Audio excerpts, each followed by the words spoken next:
비기기만 해도 됐는데 탈락? 2026 월드컵 한국 조기 탈락. 단순 패배가 아니었다? 라커룸 갈등 의혹 확산. 대한민국 축구가 또 한 번 거대한 충격 속으로 빠져들었습니다. 2026 북중미 월드컵. 온 국민이 기대했던 무대에서 한국 대표팀은 끝내 32강 진출에 실패하며 조기 탈락이라는 참담한 결과를 받아들였습니다. 더 충격적인 것은 단순히 졌다는 사실이 아닙니다.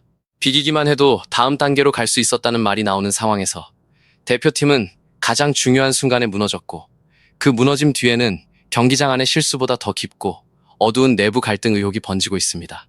팬들은 묻고 있습니다. 정말 이것이 전술적 패배였을까?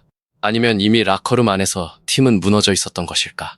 이번 탈락은 한국 축구 역사에 오래 남을 상처로 기록될 가능성이 큽니다. 한때 아시아 최강이라는 자부심을 품고 세계 무대에 도전하던 대표팀이 이제는 조별리그 마지막 경기에서조차 중심을 잡지 못했다는 비판을 받고 있습니다. 더구나 문제는 경기력만이 아니었습니다. 패스가 끊기고 압박이 흔들리고 골 결정력이 부족했다는 평범한 분석으로는 설명되지 않는 장면들이 너무 많았습니다. 특히 조별리그 마지막 경기에서 주장 손흥민과 핵심 미드필더 이재성이 동시에 선발 명단에서 제외된 순간 축구 팬들의 눈빛은 얼어붙었습니다. 이 경기가 연습 경기였습니까? 이 경기가 로테이션 실험장이었습니까? 아니었습니다. 탈락과 진출이 갈리는 운명의 경기였습니다. 대표팀을 둘러싼 의혹은 바로 이 지점에서 폭발했습니다. 왜 하필 마지막 경기였는가? 왜 하필 손흥민과 이재성이었는가? 두 선수는 단순한 베테랑이 아닙니다. 손흥민은 대표팀의 얼굴이자 주장이고, 이재성은 중원에서 흐름을 읽고 팀의 리듬을 조율하는 핵심 자원입니다. 이런 두 선수를 동시에 선발에서 제외하는 결정은 축구적으로도 쉽게 납득하기 어렵다는 반응이 쏟아졌습니다. 물론 감독은 체력 안배와 상대 맞춤 전술이라는 설명을 내놓을 수 있습니다. 하지만 팬들이 의심하는 이유는 따로 있습니다. 그 결정이 내려지기 전부터 대표팀 내부 분위기가 심상치 않았다는 의혹이 계속 제기됐기 때문입니다.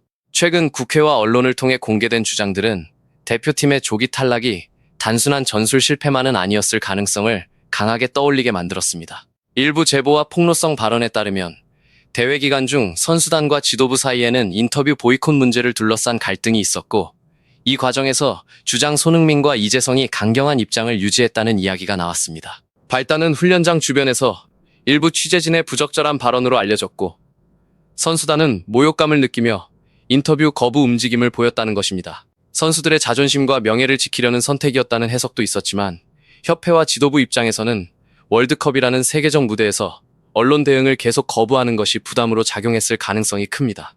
문제는 여기서부터였습니다. 인터뷰를 언제 다시 시작할 것인가를 두고 선수단 내부와 지도부 사이에 미묘한 균열이 생겼다는 의혹이 제기됐습니다.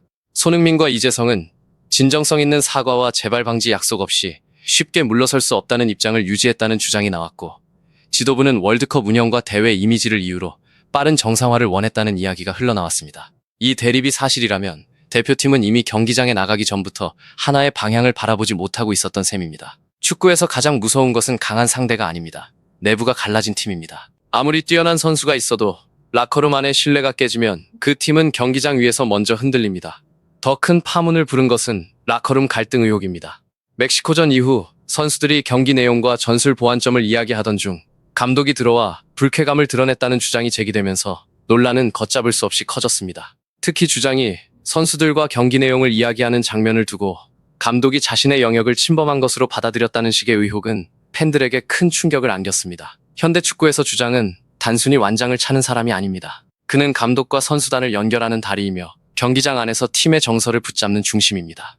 그런데 만약 그 주도성이 존중받지 못했다면 그것은 단순한 감정 싸움이 아니라 리더십의 붕괴라는 지적을 피하기 어렵습니다. 물론 대한축구협회와 감독 측은 이러한 의혹을 강하게 부인했습니다. 손흥민과 이재성의 선발 제외는 사적인 감정이나 보복성 판단이 아니라 순수한 전술적 결정이었다는 입장입니다. 체력 문제, 상대 전술, 코칭 스태프 회의 결과를 종합해 내린 선택이었다고 설명했습니다. 감독으로서 선수 기용은 고유 권한이며 결과가 나쁘다고 해서 모든 결정을 감정적 판단으로 몰아가는 것은 부당하다는 주장도 나올 수 있습니다. 하지만 팬들의 분노가 가라앉지 않는 이유는 명확합니다.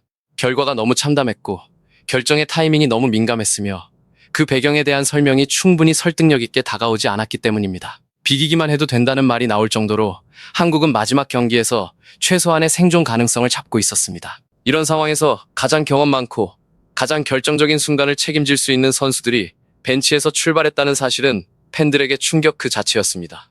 월드컵은 실험의 장이 아닙니다. 월드컵은 감독의 자존심을 증명하는 무대도 아닙니다. 국가의 이름을 걸고 수많은 팬들의 열망을 짊어지고 싸우는 전쟁 같은 무대입니다. 그런 경기에서 핵심 자원을 동시에 빼는 선택은 결과로 증명하지 못하면 엄청난 후폭풍을 피할 수 없습니다. 그리고 결과는 탈락이었습니다. 변명의 공간은 좁아졌고 책임의 무게는 폭탄처럼 커졌습니다.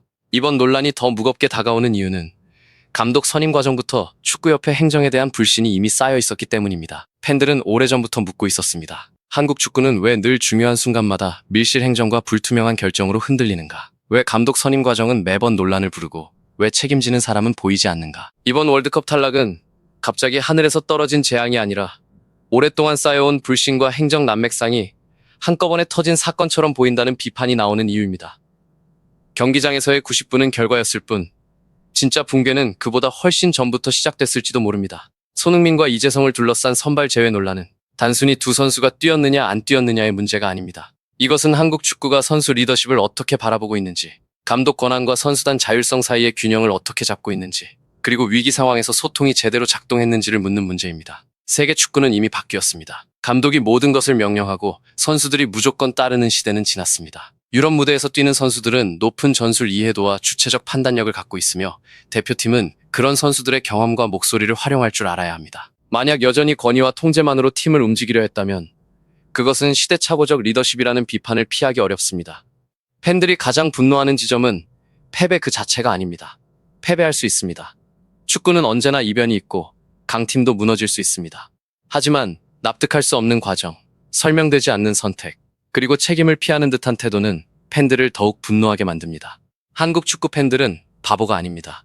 전술적 실패와 감정적 판단의 차이를 느낄 줄 알고 준비된 패배와 무너진 패배의 차이를 압니다. 이번 탈락이 단순히 상대가 강해서, 운이 없어서, 선수 컨디션이 좋지 않아서 벌어진 일이라고만 말한다면 그 설명은 너무 가볍습니다. 팬들이 요구하는 것은 변명이 아니라 진실입니다. 이제 필요한 것은 감정적인 진실 공방이 아닙니다. 실제로 무슨 일이 있었는지, 선수단과 지도부 사이의 소통은 어떻게 이루어졌는지, 손흥민과 이재성의 선발 제외 결정은 어떤 회의와 근거를 통해 내려졌는지, 그리고 월드컵 준비 과정에서 협회는 어떤 책임을 다했는지 명확히 밝혀야 합니다. 의혹이 사실이라면 책임자는 책임져야 하고, 사실이 아니라면 왜 이런 의혹이 대표팀 안팎에서 이렇게까지 확산됐는지 그 구조적 원인을 들여다봐야 합니다. 중요한 것은 한 사람을 희생양으로 만드는 것이 아니라 한국 축구가 다시 무너지지 않도록 시스템을 고치는 일입니다. 2026 월드컵 조기 탈락은 하나의 경기 결과로 끝날 일이 아닙니다. 이것은 한국 축구 전체에 울린 비상벨입니다. 비기기만 해도 됐는데 탈락했다는 말은 단순한 아쉬움이 아닙니다. 그것은 준비 부족,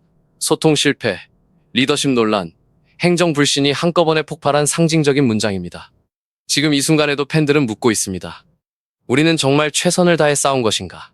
대표팀은 하나의 팀이었는가? 아니면 이미 경기 시작 전부터 갈라져 있었던 것인가?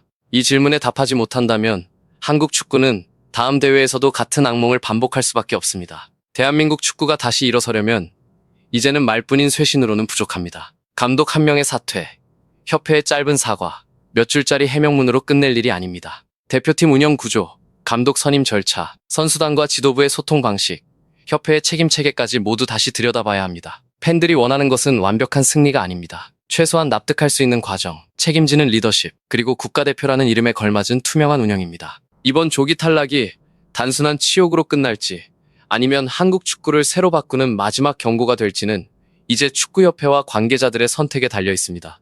분명한 것은 하나입니다. 이번만큼은 그냥 넘어가서는 안 됩니다.